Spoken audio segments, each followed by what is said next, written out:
Sekali lagi, orang-orang Yahudi mau mengambil batu untuk melempari Yesus.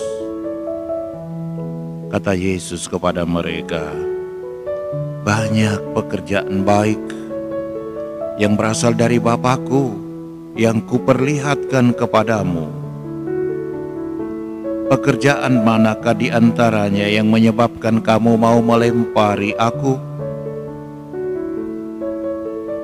Jawab orang-orang Yahudi itu, "Bukan karena suatu pekerjaan baik maka kami mau melempari engkau, melainkan karena engkau menghujat Allah, dan karena engkau, sekalipun hanya seorang manusia saja, mau menyamakan dirimu dengan Allah."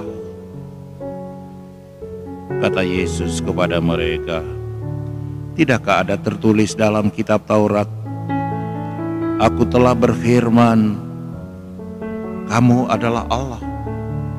Jikalau mereka kepada siapa firman itu disampaikan disebut Allah, sedang kitab suci tidak dapat dibatalkan, masihkah kamu berkata kepada Dia yang dikuduskan oleh Bapa yang telah diutusnya ke dalam dunia, engkau menghujat Allah karena Aku telah berkata, Aku anak Allah? Jikalau Aku tidak melakukan pekerjaan-pekerjaan Bapa-Ku, maka janganlah kamu percaya kepadaku.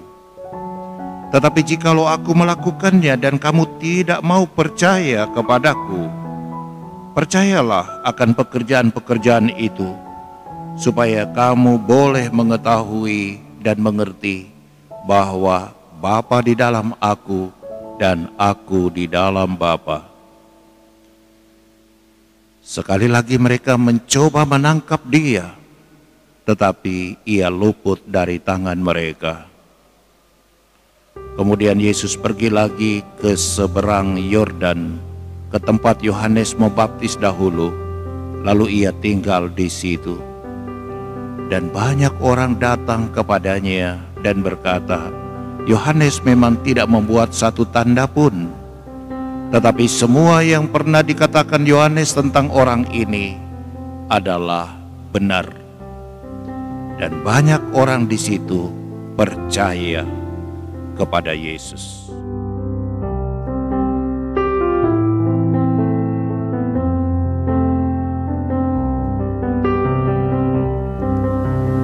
Dari pengalaman hidup sehari-hari, saya sering katakan, menjadi orang baik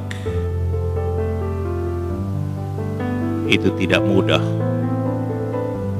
Menjadi orang baik, menjadi orang benar itu banyak tantangannya.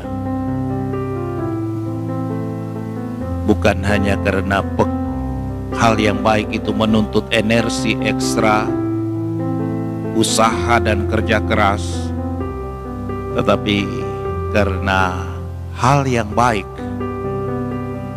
itu selalu mengundang kecemburuan, iri hati.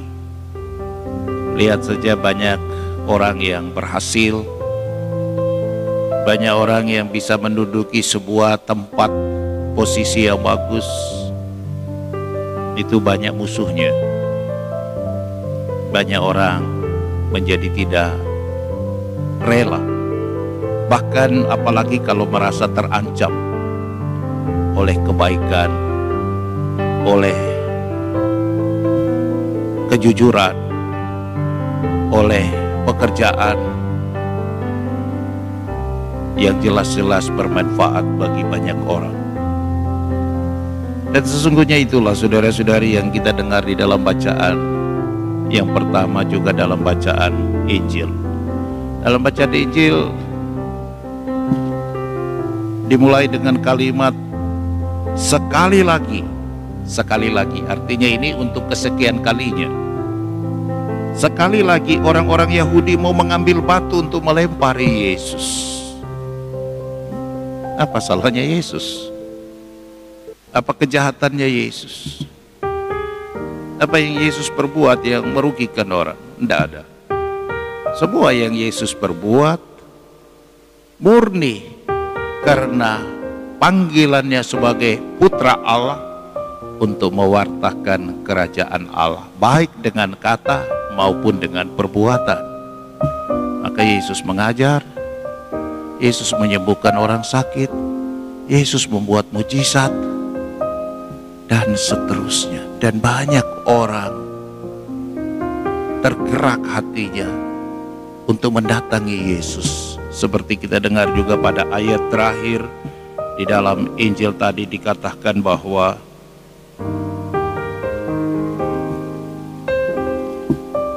dan banyak orang di situ mulai percaya kepadanya.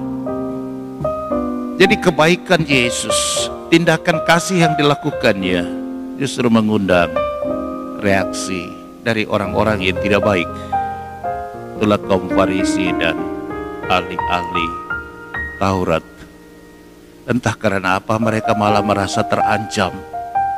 Dan ketika orang merasa terancam, itu kecenderungan kita manusiawi itu adalah ofensif, mau menyerang. Menyerang dengan kata, menyerang dengan perbuatan. Hal yang sama juga kita dengar di dalam bacaan yang pertama tadi, kutipan dari Nabi Yeremia. Aku telah mendengar bisikan banyak orang, kegentaran datang dari segala jurusan. Adukanlah dia, adukanlah dia. Jadi mengaduk itu ya seperti ibu-ibu kalau membuat roti atau membuat sinongki atau apa ya, diaduk-aduk itu ya. Jadi orang mau diaduk-aduk seperti itu. Adukanlah dia, kita mau mengadukkan dia. Bahkan dikatakan semua orang sahabat karibku, ini sahabat, teman baik, malahan mengintai apakah aku tersandung jatuh. Jadi orang yang disebut sebagai sahabat pun ternyata menjadi musuh dalam selimut, mengintai, mengamat-amati, melihat kalau ada yang salah supaya itu jadi bahan untuk mengaduk, untuk menggoreng. Bapak, saudara-saudari sekalian, tapi mari kita belajar pada Yesus sendiri, pribadi yang kuat, pribadi yang tegar, pribadi yang bijaksana, yang tidak pernah menyerah dengan ketidakbaikan orang lain. Karena ada sebuah keyakinan iman. Yesus selalu percaya Allah itu adalah Bapa yang maha baik, yang tahu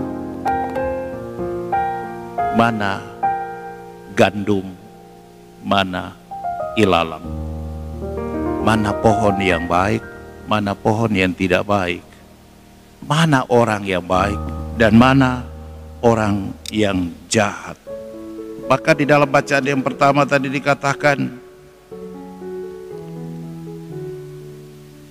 Tuhan sendirilah Allah semesta alam yang akan menguji orang benar, yang melihat batin dan hati.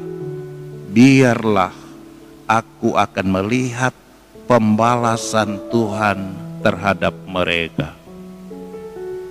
Jadi dia tidak kendur, dia tidak menyerah, dia juga tidak menyerang. Tapi dia katakan Allah Maha Tahu, dialah yang akan bertindak untuk melakukan pembalasan. Nah, itulah juga adalah sikap dasar yang ditunjukkan oleh Yesus.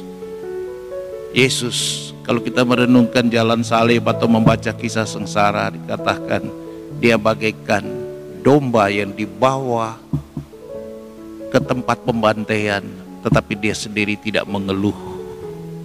Dia berserah diri karena dia percaya orang baik akan dibela, dibenarkan dan diselamatkan oleh Tuhan. Inilah sebuah pengajaran iman bagi kita sekalian, ibu bapak, saudara-saudari. Dunia boleh jadi tidak adil, bahkan orang yang kita pandang sebagai orang dekat, kawan, sahabat, ternyata bisa menjadi musuh dalam selimut.